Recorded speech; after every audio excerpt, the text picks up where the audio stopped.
검은 대륙, 아프리카의 아버지로 불리는 리빙스턴에 대한 이야기입니다. 그분이 복음을 전하다가 외딴 섬으로 들어갔습니다. 이제 나이도 들었고 너무나 외롭고 고독한 중이었습니다. 삶이 고단했습니다. 너무 힘들었습니다. 하나님이 나를 버리신 것이 아니할까? 아니, 하나님이 계시긴 하는 것인가? 그런 근본적인 회의가 들기 시작했던 겁니다. 그렇게 고민하다가 돌멩이를 몇 개 주워들어서 생각하기를, 오른쪽으로는 내가 감산 돌멩이를 감사는 것을 던지고 왼쪽으로는 원망 나는 것 던진다, 그렇게 생각하고 돌을 던지기 시작합니다. 처음에는 내가 나이도 늙었고 먹을 것도 없고 입을 것도 없구나. 그래서 원망의 돌멩이를 왼쪽으로 던졌습니다. 조금 있다가 또 생각을 해보니까, 그래도 촌목피라마 지금껏 죽지 않고, 나이가 들었지만 죽지 않고 살아있다는 것 감사한 것 아닌가. 그래서 돌을 들어서 오른쪽으로 던졌습니다. 나는 왜 이렇게 고독한가? 왼쪽으로 원망의 돌을 던집니다. 그러다가 마침 하늘을 나는 종달새를 보게 되었는데, 그 종달새 소리가 자기를 위로하는 소리 같아서 이번에는 감사의 돌을 던졌습니다. 이렇게 리빙스턴은 그 산섬의 외딴 섬에 앉아서 하루 종일 감사의 돌멩이와 원망의 돌멩이를 번갈아 던집니다. 그러다가 마지막에 눈물을 쏟습니다. 자신의 불신앙을 회개했다라고 하는 이야기입니다. 2차 세계대전 중 어떤 강제 수용소의 벽에 이런 글이 적혀 있었습니다. 태양에 빛나지 않을지라도 나는 태양이 존재함을 믿노라. 내가 느낄 수 없을지라도 나는 사랑을 믿노라. 지금 하나님께서 침묵하고 계실지라도 나는 하나님의 존재하심을 믿노라. 하나님을 영화롭게 하는 신앙은 아무리 큰 역경과 고난과 위험과 분란이 와도 큰 소리로 나는 그래도 하나님을 믿노라 외치는 자입니다.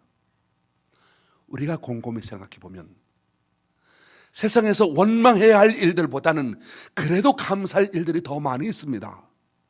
불평해야 할 것보다는 그래도 찬양할 일이 더 많이 있습니다. 없는 것보다는 있는 것이 더 많이 있고요, 굳은 일보다는 좋은 일이 더 많이 있습니다. 내가 아무리 가난하다 하더라도 그래도 나는 하나님의 자녀이고, 내가 아무리 무식하다고 하더라도 그래도 하나님의 일꾼입니다. 내가 세상에서 남들보다 실패해 보이는 것 같아 보여도 나는 여전히 천국 시민이고, 내가 세상 사람들은 더 멸시 무시를 받아도 나는 여전히 하늘나라의 영광스러운 백성입니다. 아무리 삶이 힘들어도 우리는 그래서 하나님 때문에 찬양해야 합니다. 여러분, 지금 경제적으로 어려우신 분이 있으십니까? 나이가 들었다고, 몸이 병들었다고 답답하신 분이 있으십니까? 그러나 성도 여러분, 기억하십시오. 우리가 장차 누리게 될 하늘의 영광은 과히 비교할 것이 없는 대단한 것입니다. 우리가 세상 살면서 병들고 나이 들고 고생은 하겠지만, 그 질병이, 그 가난이 나를 지배하지 못하도록 해야 합니다. 우리는 그런 것에 얽매여 살아서는 안 됩니다. 우리는 어떻게 살아야 합니까? 하나님의 영광을 자랑하며 살아야 합니다. 불평도 습관이고 감사도 습관입니다. 고난 속에서도 우리는 하나님께 감사하는, 하나님께 영광 돌리는 그런 습관을 길러나가야 합니다.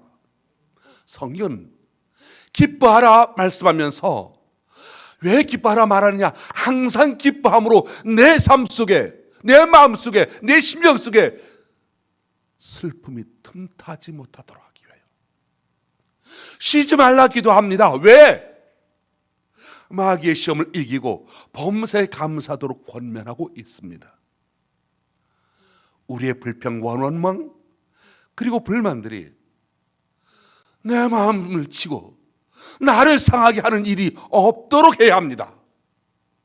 어떤 경우에도 우리는 감사하는 사람, 어떤 경우에도 하나님께 영광을 돌리는 사람이 되어야 합니다. 그것이 여러분, 바로 그것이 올 한 해 2024년 저와 여러분이 이 세상을 살아가면서 성공하는 삶의 첫 번째 비결이 되는 줄로 믿습니다. 질문 하나 해보겠습니다. 여러분, 왜 사십니까? 왜 살아가고 있으십니까? 불교의 한 스님이 증문즉설, 즉 즉석에서 질문받고 즉석에서 답해주는 유튜브 방송이 있습니다. 그 프로그램에서 한 청년이 스님께 질문을 합니다. 사람이 즐겁게 때로는 고되게 하루하루 살아가는 이유가 무엇입니까? 왜 사는 걸까요? 왜 사람이 사느냐고 묻습니다. 그 스님이 대답을 합니다. 사람이 하루하루 살아가는 데는 아무 이유가 없습니다. 그냥 사는 겁니다. 풀이 자라는 데 이유가 있습니까? 토끼가 자라는 데 이유가 있습니까? 없습니다. 그냥 사람도 사는 대로 그냥 다 사는 겁니다. 그런데 그 삶이 즐거운지 아닌지 괴로운지 자기 마음을 제대로 쓰느냐 못 쓰느냐에 달려 있습니다. 그러니 왜 사느냐가 올바른 질문이 아니고 어떻게 살아야 하느냐가 올바른 질문입니다 라고 대답을 합니다. 자, 언뜻 듣기에는 그럴듯하게 보입니다. 언뜻 듣기보다 그럴듯하게 들리기는 한데 여러분 정말 사람이 사는데 이유가 없는 것일까요? 여러분이 세상을 사는데 이유가 없이 살아가는 것일까요? 물론 어떻게 사느냐도 중요한 질문이겠지만은 어떻게 사느냐라고 하는 그 질문은 왜 살아가느냐라고 하는 그 이유를 알 때 어떻게 사느냐 그것에 대한 대답을 찾을 수가 있게 되는 겁니다. 오늘 많은 사람들이 이 청년과 같이 왜 사는지 모르고 살아가고 있습니다. 열심히 이른 새벽부터 밤늦게까지 일하면서 부지런히 열심히 살아가지만 왜 살아가는지 목적 없이 살아가는 사람들이 많다는 겁니다. 여러분 안 그렇습니까? 때로 내가 뭐 때문에 살지? 그런 질문을 스스로 하실 때가 있지는 아니하십니까? 때로 그 질문에 내가 왜 사느냐? 왜 사느냐라고 하는 그 질문에 죽지 못해서 삽니다. 먹고 살려고 삽니다. 자식 때문에 삽니다. 그렇게 답하고 있지는 아니하십니까? 성도 여러분, 여러분에게 2024년 한 해가 또 주어졌습니다. 여러분은 왜 살아가십니까? 무엇을 위하여 살아가십니까? 세상 사람들은 먹고 살라고 산다라고 말합니다. 맞습니다. 그럴 수 있습니다. 먹고 사는 것이 시급한 문제가 될 수는 있습니다. 사람이 먹어야 살기 때문이죠. 그래서 사람들이 먹고 사는 것 때문에 근심을 하게 되는 경우가 있죠. 근데 성경 마태복음 6장 31절로 34절 예수님께서 하신 말씀을 보면 그러므로 염려하여 이기를 무엇을 먹을까? 무엇을 마실까? 무엇을 입을까 하지 말라. 이는 이방인들이 다 구하는 것이라. 너희 하늘 아버지께서 이 모든 것이 너희에게 있어야 할 줄을 아시느니라. 그런즉 너희는 먼저 그의 나라와 그의 일을 구하라. 그리하면 이 모든 것을 너희에게 더하시리라.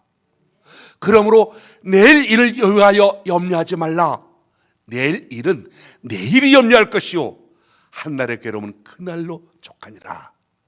우리 주님 예수님께서 말씀하셨습니다. 형편이 아무리 어려워도 내일 일을 걱정하지 말아야 합니다. 하루 사이에 무슨 일이 일어나는지 우리가 모르고 있지 않습니까?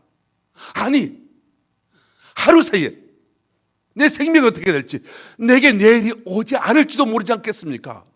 그러고 보면 우리는 정말 긴박한 세월을 살아가고 있는 겁니다. 자, 여러분, 이렇게 긴박한 상황 속에서 어떻게 살아가야 하느냐? 비록 시대가 어렵고 불안하지만 우리 그리스도인들은 믿음으로 의연하게 살아가야 합니다. 우리 그리스도인들은 믿음으로 바르게 살아가야 합니다. 그러기 위하여 2024년 우리의 삶이 성공적으로 살게 하기 위하여 네 가지를 이 시간 제시하려고 합니다. 첫 번째, 하나님의 영광을 위하여 살아가야 합니다. 오늘 말씀을 보면 바울은 고린도 교인들에게 무엇을 위하여 살아가야 할지 그것을 분명하게 가르쳐 줍니다. 고린도전서 10장 31절. 그런즉 너희가 먹든지 마시든지 무엇을 하든지 다 하나님의 영광을 위하여 하라. 자, 여러분, 우리 사람은 목표가 무엇이냐에 따라서 그 사람이 살아가는 삶의 내용이 결정지어집니다. 특히 올 한 해를 출발하는 이 정월에 한 해 동안 내가 중점을 두고 싶은 여러 가지 계획들을 세우기도 합니다. 올 한 해 돈을 열심히 벌어야 되겠다. 그래서 신년 송구영 신년 때 축복하며 안수기도하기를 우리 부진 몇몇 지사님들한테 부자가 되게 해달라고 그렇게 머리를 붙잡고 뜨겁게 기도한 적이 있습니다만, 여러분 중에서도 돈을 많이 벌어야 되겠다 생각하시는 분이 있으실 줄로 압니다. 올 한 해 동안 내가 승진해야 되겠다, 승진을 위해서 기도하는 사람이 있을 줄로 압니다. 올 한 해 내가 결혼해야 되겠다, 올해 안에 내가 어디 출마해서 당선돼 봐야 되겠다. 뭐 각자 나름대로 여러 가지 목표가 있을 겁니다.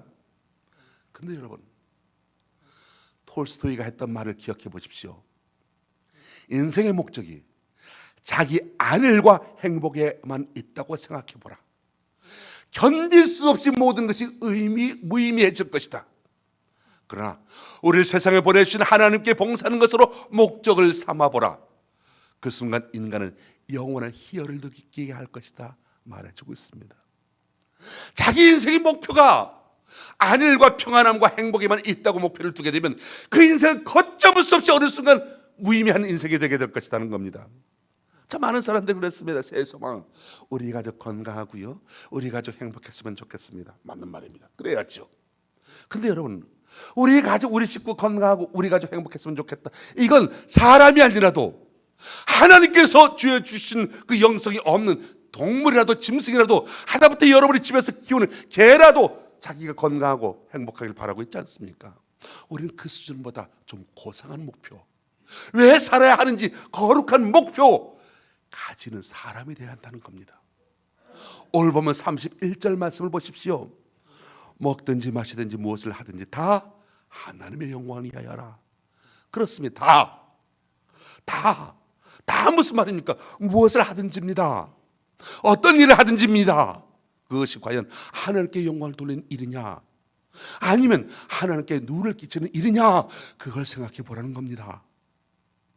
우리 인간의 가장 기본적인 행위인 의식주 문제를 비롯해서 공부하는 것도, 일하는 것도, 결혼하는 것도, 직장생활하는 것도, 농사를 짓든 소를 키우든 어떤 일을 하든 하나님의 영광을 위하여 하라 말씀하는 겁니다. 마태복음 6장 33절에서 말씀하시기를 너희는 먼저 그의 나라와 그의 의를 구하라, 그리하면 이 모든 것을 너희에게 더하시리라 하셨습니다. 올 한 해 어떻게 살아가시겠습니까? 올 한 해 어떤 목표를 세우셨습니까? 계획을 세울 때 궁극적으로 하나님께 영광이 되는 계획이 되시길 주의 이름으로 축원합니다. 그렇습니다. 우리 그리스도인들은 그저 먹고 살라고, 놀면서 살라고, 즐기면서 살라고 공부하고 돈 버는 것이 아닙니다. 높은 지위와 권력과 명예를 얻어서 대접받고 호의호식하기 위해서 공부하고 힘쓰는 것 아닙니다. 심지어는 우리가 쉬고 노는 것까지도 그저 쉬고 노는 것으로 끝내서는 안 됩니다. 가정을 통해서, 직장을 통해서, 쉬는 것을 통해서, 권력이나 지식을 통해서 하나님을 기쁘시게 해드려야 합니다. 하나님의 뜻이 이루어지게 해야 합니다. 그래서 하나님께 영광을 돌리고 자신과 자신의 가정과 이웃에게 기쁨과 은혜와 행복을 주는 삶을 살아가야 합니다. 그것이 성공적인 삶입니다. 돈 많이 버십시오. 근데 여러분, 돈 버는 것, 그것이 삶의 한 방편일 뿐이지 내 인생의 목표가 되어서는 안 됩니다. 하나님의 영광을 위하여 사업도 하고 돈도 버십시오. 하나님을 기쁘시게 하는 일을 하십시오. 하나님을 기쁘시게 하는 가정을 올해 안에 만들어 가십시오. 하나님을 기쁘시게 하는 사회생활을 하십시오. 그러면 여러분의 삶이 고상해질 것입니다. 여러분의 삶에 하나님의 능력이 나타나게 될 것입니다. 하나님이 기뻐하시고 하나님의 능력이 여러분의 삶에 함께하게 될 것입니다. 사랑하는 광함교회 성도 여러분, 어려우십니까? 어려울 때일수록 이 땅에 이 세상의 목표를 두지 말고 하나님 나라에 하나님의 영광의 목표를 두고 살아가게 되시기를 주의 이름으로 축원합니다.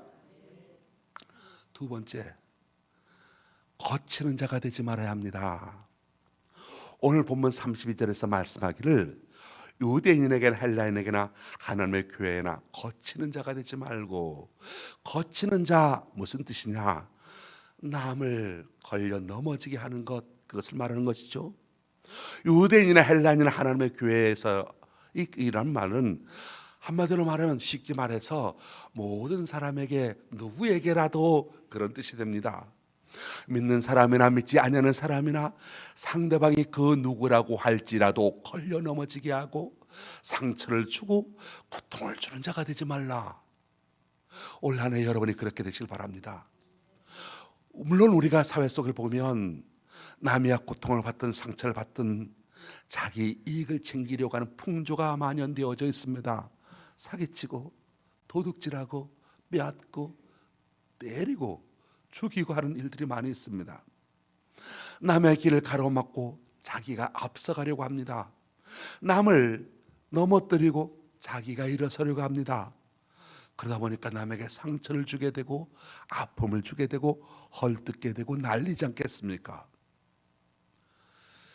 악기를 연주하는 일이나 새로운 운동을 배우는 첫걸음, 바로 몸에서 힘을 빼는 것이라고 합니다. 피아노를 치려면, 배우려면 먼저 손가락에서 힘을 빼야 할 것이고, 테니스, 골프를 배우려면 어깨나 팔에서 힘을 빼야 할 것이고, 수영을 배우려 하면 몸에서 힘을 빼 물에다가 자신을 맡길 줄 알아야 합니다. 이와 같이 주의 일도 그렇습니다. 힘의 몸을, 내 목의 힘을, 내 머리 힘을, 내 어깨의 뽕을 잔뜩 넣고서는, 그렇게 해서는 덕을 이루며 살아가기가 어렵습니다. 모세를 보십시오. 40세 자기 권세, 자기 힘, 자기 지식으로 이스라엘 백성들 애굽에서 구원하고자 했습니다. 그런데 하나님께서 그를 돕지 않았습니다. 오히려 광야로 피신시켜 40년을 그에게서 힘을 빼게 만들죠. 80세 노인이 되었습니다. 아무런 힘이 없을 때, 이제 나는 늙었구나, 이제 나는 아무것도 할 수가 없구나라고 했을 때 하나님께서 그를 부르십니다. 그를 붙들어 쓰십니다. 그를 사용하십니다. 애굽의 바로를 꺾어버립니다. 이스라엘 백성들을 건져내는 도구로 쓰십니다. 김장하셨죠, 다들? 김장할 때 배추도 소금에 절여서 푹 죽여놔야 간도 배고요 맛있지 않습니까? 우리의 김장김치 맛있는 거 아시죠? 왜 맛있겠느냐? 미리 하루 이틀쯤 푹 소금에 죽여놨기 때문에 맛있는 겁니다. 그렇습니다. 자기가 죽어야 예수님의 맛도 나고 향기도 나고 능력도 생기고 우리 인간에게 스며들어서 하나님께서 마음 놓고 사용하시게 되는 겁니다. 우리는 어깨 힘, 목의 힘, 발의 힘 잔뜩 주물어서 주변 사람들에게 거치는 사람이 되지 말아야 합니다. 어깨 힘을 빼고 겸손한 모습으로 살아갈 때 사랑하시어 주시고 사용하여 주십니다. 우리 주님께서도 말씀하셨습니다. 제자들을 부르실 때 아무든지 나를 따라오려거든 자기를 부인하고 자기 십자가를 지고 나를 따를 것이니라. 사랑하는 성도 여러분, 특히 오늘 말씀에 하나님의 교회에서 거치는 자가 되지 말라고 말합니다. 교회 안에서 내가 무심코 하는 던지는 말 한마디가, 내가 무심코 했던 나의 행동 하나가 하나님의 이름에 먹칠되지는 아니할까, 다른 사람의 마음을 상하게 하지는 아니할까 생각을 하면서 하라는 말씀이겠지요. 우리가 한 사람을 믿음의 사람으로 세워가는 건, 그리스도의 사람으로, 그리스도의 충성된 일꾼으로 한 사람을 세워가는 건 이거 대단히 어려운 일입니다. 쉽지가 않습니다. 한 사람에 대한 끊임없는 신뢰와 사랑과 배려, 그 사람에 대한 기도, 그것이 많은 희생과 인내가 요구됩니다. 그런데 한 사람 망가뜨리는 것, 한 사람 교회 밖으로 내쫓는 것, 한 사람 믿음 허물어뜨리는 것, 이건 너무나도 쉽습니다. 상처 주는 말 한마디로 쉽게 허물어뜨릴 수가 있다는 겁니다.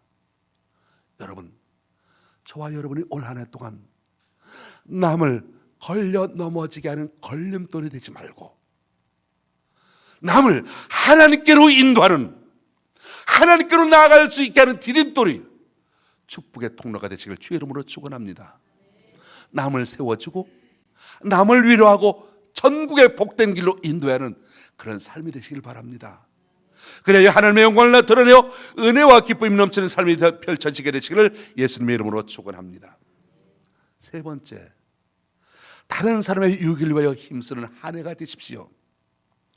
하나님을 영광을 위해서 행하는 일이 어떤 것일까요? 오늘 보면 33절입니다. 33절 같이 읽어보겠습니다.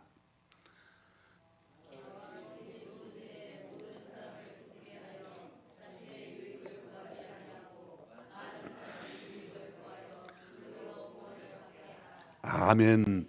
나도 기쁘고 하나님도 기쁘고 다른 사람들도 기쁘게 하고 모든 사람에게 유익이 되는 일이면 하나님께 영광이 되는 일이라는 것이지요.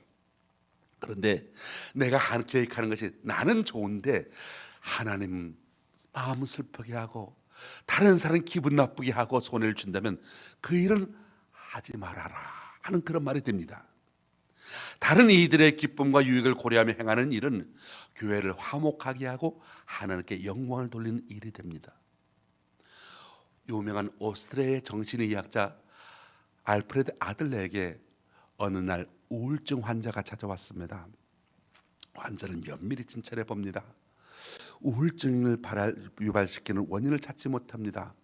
그래서 이 아들러는 우울증 환자에게 먹을 수 있는 약을 주면서 이렇게 말합니다. 이 약을 먹으면서 꼭 한 가지 해야 될 것이 있습니다. 앞으로 2주 동안, 다음 2주 후에 여기 다시 찾아올 것인데 앞으로 2주 동안 매일 남을 어떻게 하면 기쁘게 해줄까 생각하고 행동하면 우울증에서 해방될 수 있습니다. 환자는 아들레의 지시대로 남을 도우며 기쁘게 하는 일을 찾아 열심히 행했더니 자기도 기분이 좋아지게 되고 아들레의 말대로 2주 만에 우울증이 치료되었다고 합니다. 아침에 눈을 뜨자마자 오늘 내가 만나는 한 사람이라도 기쁘게 해주어야 하지 하는 생각으로 하루를 열어가시기 바랍니다. 값비싼 보약보다 이런 마음의 태도는 언제나 변하지 않은 약효를 지니고 있습니다. 우리는 하나님 앞에 어떤 사람일까요? 우리는 이웃들 앞에 어떤 사람일까요? 어떤 남자가 집에서 가장인 자기 집에서 인기 투표를 하고 싶었답니다. 네 식구인데 인기 투표한다는 게 좀 그랬지만 하여간 인기 투표를 했답니다. 제가 어떻게 투표했는지는 안 알아봤어요. 그런데 인기 투표를 딱 하자고 우리 집 식구에서 네 사람의 인기 투표에서 누가 제일 인기가 좋은지 차례를 한번 보자고 그렇게 놓고 가만히 생각해 보니까 이 아버지가 자기 남자가 자기 편 한 표도 안 나올 것 같습니다. 색시는 색시대로 나갈 것 같고 큰 아들은 색시 편이고 작은 아들도 내 편이 아니고 색시 편이더랍니다. 그래서 내 편 하나도 없어서 이거는 가장으로서 체면이 안 되겠다 싶어가지고 자기가 자기 이름을 딱 썼답니다. 그래가지고 투표 딱 했답니다. 그랬더니 웬걸요? 다 아빠 자기가 1등으로 자기 표만 다 나왔다는 겁니다. 그래가지고 이렇게 가만히 생각해 보니까 그래도 색시가 불쌍하다고 내 자기 이름 써주고 자식들이 또 엄마 눈치 보면서 또 아빠 편 들어주고 그래서 자기 표만 나오게 됐다 하는 얘기를 했습니다. 그래서 저도 그 순간 느끼를 나도 딱 우리 집하고 똑같잖아요. 그래가지고 저도 우리 집에 가서 인기 투표를 해볼까 하다가 저는 마음에 큰 상처를 입을 것 같았습니다. 그래서 인기 투표를 하자는 말을 못했어요. 안 했어요. 자, 그런데 오늘 보면 사도 바울이 명하고 있는 것이 무엇입니까? 무엇을 마시든지 무엇을 하든지 다 하나님의 영광을 위하여 하라. 그리고 주변 사람들에게 덕을 끼치며 살라. 주변 사람들에게 그래도 괜찮은 사람이다라고 하는 표를 얻을 만한 삶을 살라. 그 말씀이지 않겠습니까? 지난 한 주간 여러분은 누구의 기쁨이 되어 주셨습니까? 다른 사람의 유익을 구하기 위해 어떤 일을 행하셨습니까? 마태복음 10장 45절에 말씀하기를 인자가 온 것은 섬김을 받으려 함이 아니라 도리어 섬기려 하고 자기 목숨을 많은 사람에게 대속 물려주려 함이라 말씀하십니다. 우리가 이와 같은 봉사 정신을 가지고 위해서는 언제나 예수님을 본받는 삶이 되어야 합니다. 2024년 시작한 지 얼마 안 됐습니다. 어떤 마음으로 살 것이냐, 내 가족들에게, 내 주변 사람들에게 어떤 모습으로 비춰주고 싶으시냐, 여러분의 가족들에게, 여러분의 믿음의 식구들에게, 그리고 하나님 앞에 어떤 사람으로 살아갈 것이냐. 나보다 먼저 다른 사람을 생각하는, 나보다 먼저 하나님을 생각하는 성도가 되시기 바랍니다. 나로 인해서 가족이, 나로 인해서 친구가, 이웃이, 세상이 하나님의 영광을 볼 수 있도록 자신을 내려놓고 겸손하게 거룩하게 살아가는 한 해가 되시기를 주의 이름으로 축원합니다. 네 번째 한 가지 더, 올 한 해 성공적인 삶을 살기 위해서 영혼 구원을 위하여 힘쓰는 한 해가 되시기 바랍니다. 오늘 본문 고린도전서 10장 33절 마지막 부분에 보면 많은 사람의 유익을 구하여 그들로 구원을 받게 하라 말씀합니다. 하나님이 가장 기뻐하시는 일이 무엇이겠습니까? 한 사람에게라도 복음을 더 전해서 예수 그리스도를 믿게 하고 하나님의 백성이 되게 하는 것, 하나님께서 가장 기뻐하시는 일입니다.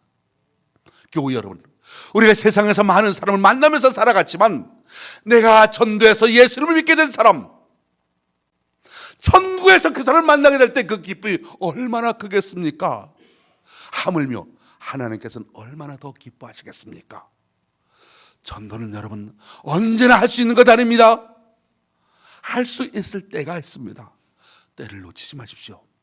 금년에 복음의 증인이 되도록 힘쓰십시오. 그때 하나님께서 가장 기뻐하시고 영광을 받으십니다. 하나님은 그 누구라도 모든 사람이 멸망당하지 아니하고 구원에 이르기를 원하십니다. 꾸준히 전도 대상자를 찾아보십시오. 꾸준히 전도 대상자를 위해서 기도하십시오. 이것이 우리를 향한 하나님의 바람입니다. 우리의 삶의 현장에서 복음을 전해야 합니다. 하려면 할 수 있습니다. 안 하려고 하니까 안 하는 것이고, 하려면 할 수가 있습니다. 자신의 유익을 구하지 말고 이웃의 유익을 구해야 합니다. 바로 이웃의 유익을 구하는 가장 큰 일이 바로 그 이웃을 생명의 길로 인도하는 것입니다. 우리가 잘 아는 전 국가대표 축구선수 이영표 씨가 있습니다. 이영표 씨, 그의 꿈은 축구로 하나님께 영광을 돌리는 것이었습니다. 그런데 여러분, 이 사람이, 이 이영표 선수가 축구로 하나님께 영광을 돌린다고 인생의 목표를 삼았는데요, 우리 중에 그 누구도 이영표 선수가 축구를 하면서 골을 빡 넣어가지고 무릎을 딱 꿇고 기도하는 장면 본 적이 없습니다. 왜냐하면 그분은 수비수거든요. 만약에 그분이 축구장에서 하나님께 영광을 돌리기 위해서 딱 골 하나 멋지게 딱 넣고 딱 이렇게 해서 무릎 꿇고 기도하는 장면을 전 세계 방송하기 위해서는 수비수가 아니라 공격수로 전환했어야 될 것입니다. 공격수로 전환했을까요? 안 했습니다. 아니면 적어도 예수 믿으세요라고 딱 써가지고, 한쪽에는 광암교회, 한쪽에는 예수 믿으세요 딱 써가지고 그렇게 딱 축구장에 나가야 되지 않겠습니까? 근데 그분은 그렇게 하지 않았습니다. 그렇다고 해서 그분이 하나님께서 주신 비전을 실패한 사람일까요? 아니죠. 2002년 월드컵 당시 축구 선수 19명 중, 국가대표 11명 선수 11명 중에서 과반수가 넘은 사람이, 훨씬 많은 사람이 크리스천이었다는 사실입니다. 그들 중에 많은 사람이 바로 이영표 선수가 전하는 복음을 바꿔서 구주로 영접하게 되었다는 겁니다. 이영표 선수가 샤워장에 나타나면 다 눈치 보면서 도망을 갔다고 합니다. 왠 줄 아십니까? 이영표 선수가 샤워를 하면서 자꾸 복음을 전하는 겁니다. 전도를 하는 겁니다. 이영표 선수는 최선을 다해서 성실한 선수가 되었고, 그 성실함을 들고 동료들에게 복음을 들고 나갔던 겁니다. 무엇을 하든지, 먹든지 마시든지 무엇을 하든지 다 최선을 위하여 하나님께 영광을 돌리며 살았던 겁니다. 최선을 다하는 우리의 모습을 보는 이들에게 우리가 아는 그 하나님을 증거하기를 원하십니다. 그렇습니다. 열면 닫을 자가 없고 닫으면 열 자가 없는 축복의 열쇠를 쥐고 계신 하나님께서 하나님의 영광을 위하여 삶의 현장에서 최선을 다하는 여러분을 왜 올 한 해 축복하지 않으시겠습니까? 사랑하는 성도 여러분, 말씀을 정리합니다. 왜 살아가십니까? 왜 성공하려고 하십니까? 인생 존재의 목적, 하나님께 영광입니다. 하나님께 영광 돌린 인생만이 하나님을 기쁘시게 해드릴 뿐만 아니라 자신과 남의 생명을 유익하게 하는 가장 아름답고 가치 있는 고상한 인생이 될 것입니다. 그러므로 이제 저와 여러분, 하나님의 입장에서 생각하고 하나님의 입장에서 말하는 삶을 살아가십시오. 하나님의 영광을 위하여 먹고 마시는 삶을 살아가십시오. 하나님의 영광을 위하여 공부하고 일하고 힘쓰는 삶을 살아가십시오. 하나님의 영광을 위하여 어떤 상황에서도 거치는 자가 되지 마십시오. 남을 넘어지게 만들고 아프게 만들고 상처가 되는 사람이 되지 마시기 바랍니다. 하나님의 영광을 위하여 오히려 남을 기쁘게 하고 남의 유익을 구하는 자가 되십시오. 하나님의 영광을 위하여 많은 사람을 구원의 길로, 생명의 길로 인도할 수 있는 여러분 되시길 바랍니다. 그래서 결국에는 모든 것이 합력하여 서로 이루시는 하나님께 영광을 돌려지고, 저와 여러분의 삶에는 은혜와 기쁨이 충만해지고, 여러분 주변의 사람들에게 많은 유익을 주며 살아가는 성공하는 복된 인생들이 다 되시기를 예수님의 이름으로 축원합니다. 기도하겠습니다. 하나님 아버지, 은혜와 사랑에 감사합니다. 하나님 마음에 합한 삶을 살려고 했지만 때로 우리의 마음이, 우리의 육신이 연약하여 믿음이 부족해서 하나님과 사람 앞에 부끄러웠던 순간들이 많았음을 고백합니다. 이제는 무엇을 하든지 다 하나님께 영광을 돌리며 이웃에게 덕을 끼치며 살게 하여 주옵소서. 특별히 모든 성도들이 예수님 닮아가게 되길 원합니다. 주님의 그 사랑을 닮아가게 하시고, 주님의 그 온전한 순종을 닮아가게 하여 주옵시고, 내 욕심과 아집, 내 힘, 내 뽕 내려놓게 하시고 하나님의 뜻에 순종하는 삶으로 변화되어 가게 하여 주옵소서. 더 낮은 자세로 섬기는 자가 되게 하시고, 그래서 우리의 광안교회가 주님의 향기가 되고 편지가 되게 하여 주옵소서. 우리 주님 예수님의 이름으로 기도합니다. 아멘. 331장 찬송하겠습니다.